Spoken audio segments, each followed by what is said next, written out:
Bismillahirrahmanirrahim. Alhamdulillahirabbil alamin. Shalatu wassalamu ala nabiyyina Muhammadin wa ala alihi wa sahbihi ajma'in. Amma ba'du. Kembali kita membaca kitab Al-Usul Ats-Tsalatsah karya Syekh Muhammad At-Tamimi rahimahullahu taala dengan syarah dari Syekh Abdurrahman bin Nasir Al-Barrak hafizahullahu taala. Silakan dibuka halaman ke-9. Qala Asy-Syafi'i rahimahullahu taala. Kata musannif kitab Al-Usul Ats-Tsalatsah, Al-Imam Asy-Syafi'i rahimahullah mengatakan, Al-Imam Al-Ma'rufu Muhammad bin Idris ahadul a'immati al-arba'ati al-matbu'ina. Beliau adalah seorang imam yang ma'ruf, yang diketahui. Ya, seorang ulama dikatakan al-imam kalau pertama dia adalah ulama besar yang mendalam ilmunya. Yang kedua, dia memiliki pengikut. Ya, ada orang yang menjadi pengikut beliau. Ya, orang yang mengikuti fatwa-fatwa dan qawaid-qawaid beliau. Ya, maka disebut dengan al-imam. Yang nama beliau adalah Muhammad bin Idris. Di Asy-Syafi'i nama aslinya Muhammad bin Idris. Salah satu imam mazhab yang 4. Yang matbu'in, yang diikuti oleh kaum muslimin. Imam Syafi'i mengatakan, "Lau ma anzalallahu hujjatan ala khalqihi illa hadhihi surata lakafathum." Andaikan Allah Subhanahu wa taala tidak menurunkan hujjah, tidak menurunkan dalil kepada makhluknya kecuali surat ini saja, yaitu surat Al-Asr, maka itu sudah mencukupi. Ini perkataan Al-Imam Asy-Syafi'i. Disebutkan di catatan kaki. Perkataan ini disebutkan oleh Syekhul Islam Ibnu Taimiyah dalam kitab Al-Istiqamah, dan juga disebutkan oleh Ibnu Katsir rahimahullah dalam tafsir Ibnu Katsir. Muraduhu, maknanya, annaha suratun mujizatun mukhtasaratun. Surat Al-Asr adalah surat yang ringkas dan ringkas. Illa anna laha dalalatan azimatan, kecuali atau namun di dalamnya terdapat pendalilan yang sangat agung. Haitsu innaha dallat ala anna an-nasa fariqaini. Yaitu ketika surat Al-Asr tersebut menunjukkan bahwasanya manusia terbagi menjadi 2 golongan, yaitu khasirun murabihun, yaitu manusia yang merugi dan manusia yang beruntung. Wa fiha dzikru asbabir ribhi wal fawzi wal falahi.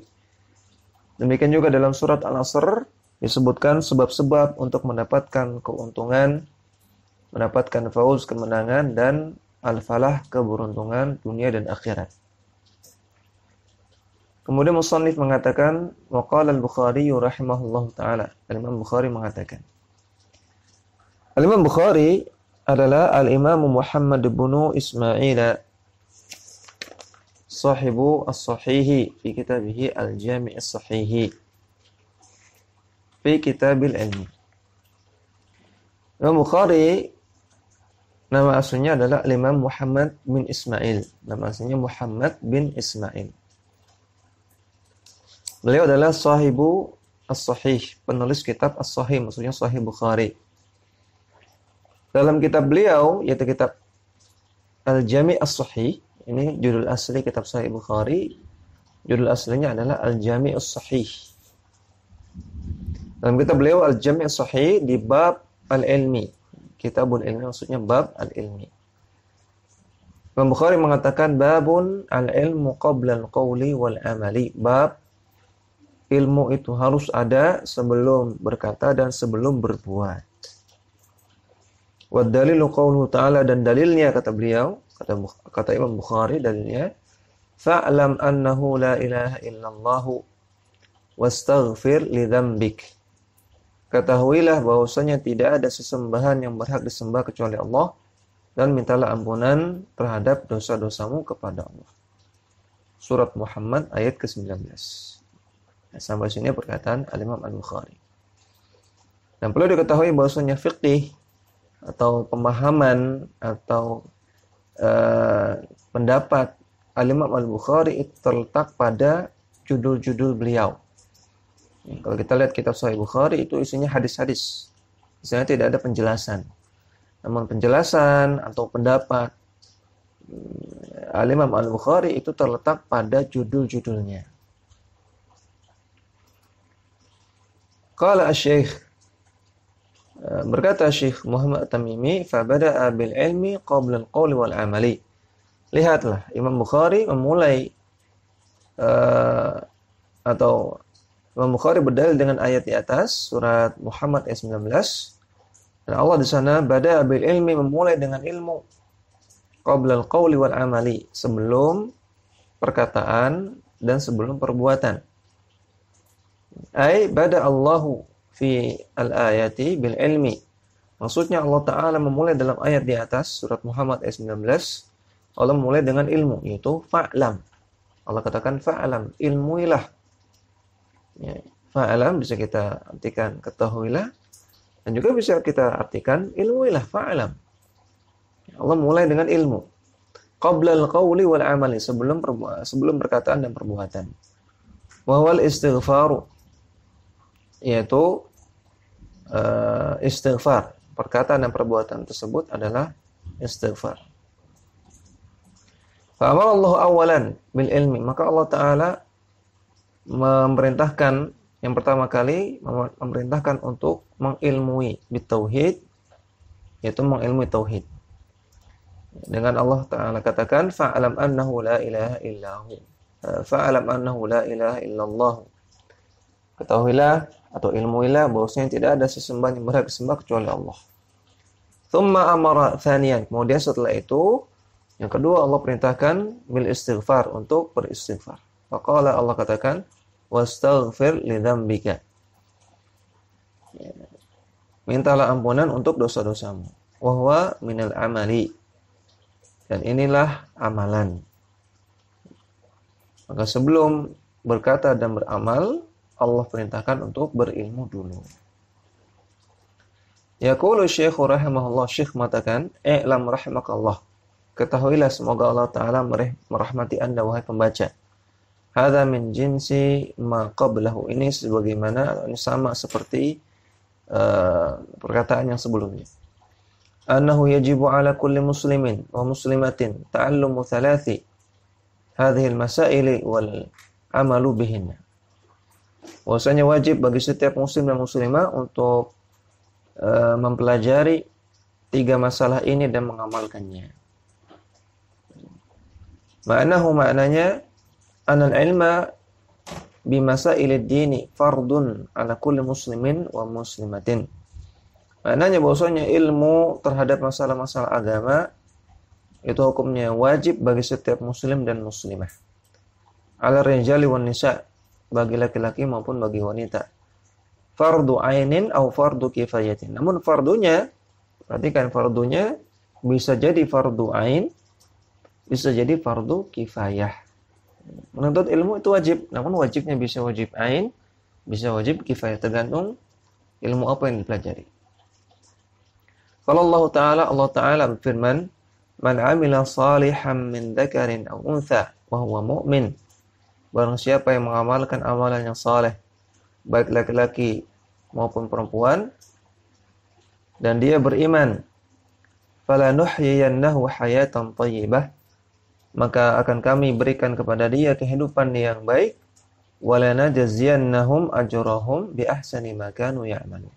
Dan akan kami berikan ganjaran kepada mereka dengan ganjaran yang paling baik atas amalan yang mereka lakukan. Surat An-Nahl ayat 97. Ya, kemudian di sini Syekh Muhammad At-Tamimi menyebutkan masalah-masalah tersebut. Yang masalah-masalah ini ada 3 masalah, ada 3 poin yang terkait dengan tauhid. Jadi dalam kitab Al-Usul Ats-Tsalatsa ini secara garis besar ada 3 pembahasan. Pembahasan yang pertama tentang 4 masalah yang perlu diketahui, yang wajib diketahui oleh setiap muslim. Sudah dibahas, yaitu ilmu, amal, dakwah dan sabar. Ini 4 masalah yang wajib diketahui oleh setiap muslim. Kemudian ada 3 masalah dalam bab tauhid. Ada 3 kaidah. 3 kaidah dalam bab tauhid. Ini yang kedua, pembahasannya kedua. Pembahasannya ketiga baru tentang al-usul ats-tsalatsah. 3 landasan, yaitu ma'rifatullah, mengenal Allah, ma'rifatun nabi, mengenal nabi, dan ma'rifatuddin Islam bil adillah, mengenal agama Islam dengan dalil-dalilnya. Ini masalah ini bagian yang kedua, yaitu 3 kaidah dalam masalah tauhid. Al-ula, kaidah yang pertama, ay al-mas'alatul ula min al-masail thalathi, yaitu masalah yang pertama dari 3 masalah yang akan disebutkan, yaitu 3 masalah dalam masalah tauhid, 3 kaidah dalam masalah tauhid. Anna alama anna Allah khalaqana wa razaqana wa lam yatrukna hamalan. Hendaknya kita mengetahui bahwasanya Allah Subhanahu wa taala telah menciptakan kita, dan Allah Subhanahu wa taala telah memberikan kita rezeki, dan tentunya Allah Subhanahu wa taala lam yatrukna hamalan, tidak akan membiarkan kita dalam keadaan terlantar. Ai muhmilina la nu'maru wa la nunha. Maksudnya Allah Subhanahu wa taala tidak membiarkan kita dalam keadaan terlantar, tidak diberikan perintah, tidak diberikan larangan. Wala nasiru ala minhajin qawimin, dan tidak membiarkan kita tidak berjalan di atas jalan yang lurus, membiarkan kita seenaknya, membiarkan kita sembarangan tanpa arah. Tidak mungkin Allah demikian. Tidak membiarkan kita, tidak menunjukkan kita kepada jalan yang lurus, tidak mungkin demikian. Bal innahu subhanahu wa ta'ala qad arsala ilaina rasulan. Bahkan Allah Subhanahu wa taala telah mengutus kepada kita rasul bil huda wa dinil haqqi, dengan membawa petunjuk dan agama yang benar. Faman ata'ahu dakhalal jannah wa man asahu dakhalan nara. Orang yang taat kepada rasul tersebut, maka dia akan masuk ke surga. Orang yang bermaksiat, orang yang tidak taat kepada rasul, maka dia akan masuk neraka. Hadhil mas'alatul ula, inilah masalah yang pertama. Maknaha, maknanya adalah al-iqraru bi tauhidir rububiyyati, mengikrarkan atau menetapkan tauhid rububiyah. Tauhid rububiyah artinya meyakini Allah Subhanahu wa taala satu-satunya dalam masalah penciptaan, dalam masalah penguasaan, dan dalam masalah pengelolaan alam semesta dan isinya. Ini tauhid rububiyah. Kita meyakini Allah satu-satunya yang menciptakan alam semesta dan isinya, mengelola alam semesta dan isinya, dan menguasai alam semesta dan isinya, namanya tauhid rububiyah. Wa min rububiyyatihi ta'ala in'amuhu ala ibadihi, dan di antara rububiyah Allah, sifat rububiyah Allah adalah Allah Ta'ala memberikan nikmat kepada para hambanya. Wa 'adhamu ni'amihi ala ibadihi irsalur rusuli, di antara nikmat Allah yang paling besar kepada hambanya adalah diutusnya para rasul. Wa inzalul kutubi, dan diturunkannya kitab-kitab. Li ta'rifil ibadi bi rabbihim, untuk mengenalkan para hamba tentang Rabb mereka. Wa bihaqqihi alaihim, dan mengenalkan kepada para hamba tentang hak Rabb mereka, hak Allah Subhanahu wa taala atas mereka, yang harus mereka tunaikan. Qala wad dalilu ala hadhil mas'alati, dan dalil dari kaidah yang pertama ini adalah qauluhu ta'ala, firman Allah Ta'ala, inna arsalna ilaikum rasulan syahidan alaikum. Sungguh kami telah utus kepada kalian rasul yang menjadi saksi atas kalian. Kama arsalna ila fir'auna rasula. Sebagaimana kami telah utus kepada Fir'aun seorang rasul juga. Fa'asa Fir'aunur rasula. Dan Fir'aun pun bermaksiat kepada rasul tersebut. Fa'akhadnahu akhdaw wabila. Dan kami berikan kepada dia hukuman yang keras. Surat Al-Muzammil ayat ke-16. Fastadalla 'ala risalati biqaulihi ta'ala. Dan musannif berdalil tentang diturunkannya para rasul risalah dengan firman Allah Ta'ala, inna arsalna ilaikum rasula. Maksudnya arsala Ta'ala ila nasi Muhammadan sallallahu alaihi wasallam. Allah Ta'ala mengutus kepada manusia Nabi Muhammad sallallahu alaihi wasallam. Kama arsalna ila fir'auna rasula wa huwa Musa wa Haruna alaihissalam, yaitu Nabi Musa dan Nabi Harun. Allah Ta'ala mengutus kepada Fir'aun rasul, yaitu Nabi Musa dan Nabi Harun alaihissalam. Fa'asa Fir'aun ar-rasula, ay kadzdzaba Fir'aunu Musa wa Harun. Maka Fir'aun pun bermaksiat kepada rasul tersebut. Maksudnya Fir'aun mendustakan Nabi Musa dan Nabi Harun. Fahasyara fanada faqala ana rabbukumul a'la. Dalam ayat yang lain, Fir'aun hasyara, mengumpulkan rakyatnya, kemudian dia berteriak. Dia mengatakan, aku adalah Rabb kalian yang maha tinggi. Surat An-Nazi'at ayat 24. Ini bentuk Fir'aun mendustakan para rasul. Ketika disuruh untuk bertauhid, malah Fir'aun menyatakan dirinya sebagai Tuhan. Maka Allah Ta'ala firman, fa'akhadnahu akhdaw wabila. Maka kami berikan kepada dia hukuman yang keras. Akhadahullahu akhdan wabilan ay syadidan. Maka kami berikan dia hukuman dengan hukuman yang wabila. Hukuman yang wabila artinya hukuman yang syadidah, yang keras. Bi an aghraqahu wa junudahu fil bahri. Yaitu dengan ditenggelamkannya Fir'aun dan juga pasukannya di laut. Ini hukuman yang keras bagi Fir'aun. Al-ma'na fahdharu an tukadzibu rasulakum.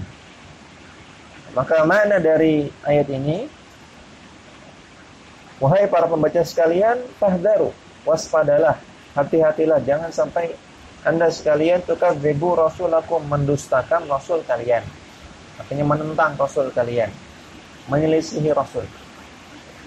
Fa ya'khudhukum kama akhadha Fir'aun. Sehingga karena sebab Anda sekalian menyelisihi para rasul atau menyelisihi Rasulullah, maka Allah akan timpakan kepada Anda hukuman yang berat sebagaimana yang ditimpakan kepada Fir'aun. Waliyadzubillah. Fa'aqadahu Allahu nakalal akhirati wal ula. Maka Allah Ta'ala hukuman kepada orang-orang yang demikian di akhirat dan ula, dan di dunia. Maka orang yang menyelisihi Rasul akan mendapatkan akibatnya di dunia dan juga di akhirat. Wa dalilu ala anna Allah khalaqana wa razaqana. Dan dalil bahwasanya Allah Ta'ala yang menciptakan kita dan bahwasanya Allah Ta'ala telah memberikan rezeki kepada kita. Qauluhu Ta'ala, firman Allah Ta'ala, Allahul ladzi khalaqakum tsumma razaqakum. Dialah Allah yang telah menciptakan kalian dan memberikan kalian rezeki. Surat Ar-Rum ayat 40. Ini kaidah yang pertama. Kaidah yang pertama, Allah kan sudah ciptakan kita, sudah kasih kita rezeki. Maka nggak mungkin Allah menyia-nyiakan kita. Pasti Allah ngasih petunjuk kepada kita. Itu dengan diutusnya Rasul dan diturunkannya kitab. Oleh karena itu wajib bagi kita untuk ikut Al-Quran dan ikut Rasulullah SAW. Orang yang ikut Al-Quran dan Sunnah, maka dia selamat. Dan orang yang menyelisih Al-Quran dan As-Sunnah, maka dia diancam dengan api neraka. Waliyahulillah. Atsaniyah, yang kedua, anallaha la yarda ayyushraka ma'ahu ahadun fi ibadatihi, la malakun muqarrabun wa la nabiyyun mursalun. Kaidah yang kedua, Allah Subhanahu wa taala tidak akan pernah ridha dipersekutukan dengan apapun dalam peribadahan kepadanya. Baik dipersekutukan dengan malaikat yang didekatkan oleh Allah, ataupun dipersekutukan dengan nabinya yang diutus oleh Allah. Ya, artinya Allah Subhanahu wa taala tidak pernah ridho kepada perbuatan syirik. Baik syiriknya itu syirik kepada Allah dengan menjadikan malaikat sebagai sesembahan ataupun menjadikan nabi sebagai sesembahan. Jadi kalau ada orang nyembah malaikat, tetap dia syirik. Allah enggak ridho. Walaupun yang disembah malaikat, makhluk yang mulia, yang muqarrabun, yang didekatkan. Walaupun yang disembah itu nabi, walaupun disembah itu Rasulullah sallallahu alaihi wasallam, tetap Allah enggak ridho walaupun Rasulullah adalah makhluk yang paling mulia. Tetap Allah tidak ridho dengan kesyirikan. Hadhihi al-mas'alatu hiya mas'alatu tauhidil ibadati. Maka masalah yang kedua ini adalah masalah tauhid ibadah. Ya. Tauhid ibadah disebut juga dengan tauhid uluhiyah. Ya. Tauhid uluhiyah atau tauhid ibadah artinya menyerahkan ibadah hanya kepada Allah semata. Ya, mengesahkan Allah dalam ibadah, artinya menyerahkan ibadah hanya kepada Allah. Huwa ikhlasuddin lillah. Definisi tauhid ibadah, tauhid uluhiyah adalah mengikhlaskan ibadah hanya kepada Allah. Ya, mengikhlaskan amalan hanya kepada Allah. Ad-din di sini artinya amalan. Ya. Ikhlasuddin, mengikhlaskan amalan hanya kepada Allah. Wa ifradullahi bil ibadati, dan mengesahkan Allah dalam masalah ibadah. Wa sarfu jami' anwa'il ibadati lahu subhanahu wa ta'ala, dan menyerahkan semua jenis ibadah hanya kepada Allah subhanahu wa ta'ala. Fala yajuzu ayushraka ma'ahu fi ibadatihi, maka tidak boleh menjadikan adanya sekutu bersamaan dengan beribadah kepada Allah dalam masalah ibadah. Wala malakun muqarrabun wala nabiyyun mursalun, baik berupa malaikat yang Allah dekatkan ataupun nabi yang Allah utus. Wa madunahuma min babin aula, atau menjadikan sekutu selain Allah pihak-pihak yang selain malaikat dan nabi. Kalau malaikat dan nabi saja enggak boleh, apalagi orang-orang yang lebih rendah daripada itu. Makhluk yang lebih rendah lagi daripada malaikat dan nabi, lebih enggak boleh lagi. Enggak boleh kita menjadikan kuburan atau wali atau kiai atau ustadz sebagai sekutu selain Allah. Wa dalilu qauluhu ta'ala, dalilnya firman Allah Ta'ala, wa annal masajida lillahi fala tad'u ma'allahi ahada. Sesungguhnya masjid-masjid itu adalah milik Allah, maka janganlah kalian menyembah bersamaan dengan menyembah Allah, kalian menyembah ahada, menyembah yang lain. Surat Al-Jin ayat 18. Anaha an du'ai ghairihi subhanahu. Maka dalam ayat ini Allah Subhanahu wa taala melarang berdoa kepada selain Allah, Subhanahu wa taala.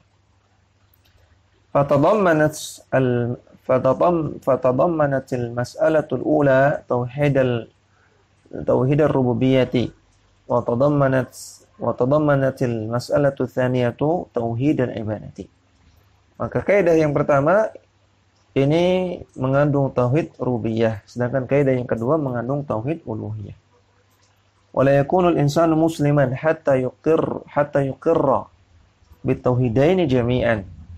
Dan seorang manusia tidak akan disebut muslim sampai dia menetapkan dua tauhid ini. Tauhid rububiyah dan tauhid uluhiyah. Fala yakfi al-iqraru bitauhid rububiyyah, tidak cukup menetapkan tauhid rububiyah saja. Tidak cukup mengakui Allah itu ada, Allah yang menciptakan, Allah itu yang memberikan rezeki, tidak cukup. Kenapa? Faqad aqarra bihil musyrikuna walam yudkhilhum fil islami. Karena orang-orang musyrikin zaman dahulu sudah menetapkan tauhid rububiyah, namun hal ini tidak menyebabkan mereka masuk ke dalam agama Islam. Tidak Allah sebut sebagai muslim, namun Allah sebut sebagai musyrikin. Demikian yang bisa kita baca. Mudah-mudahan bermanfaat. Wassalamualaikum warahmatullahi wabarakatuh.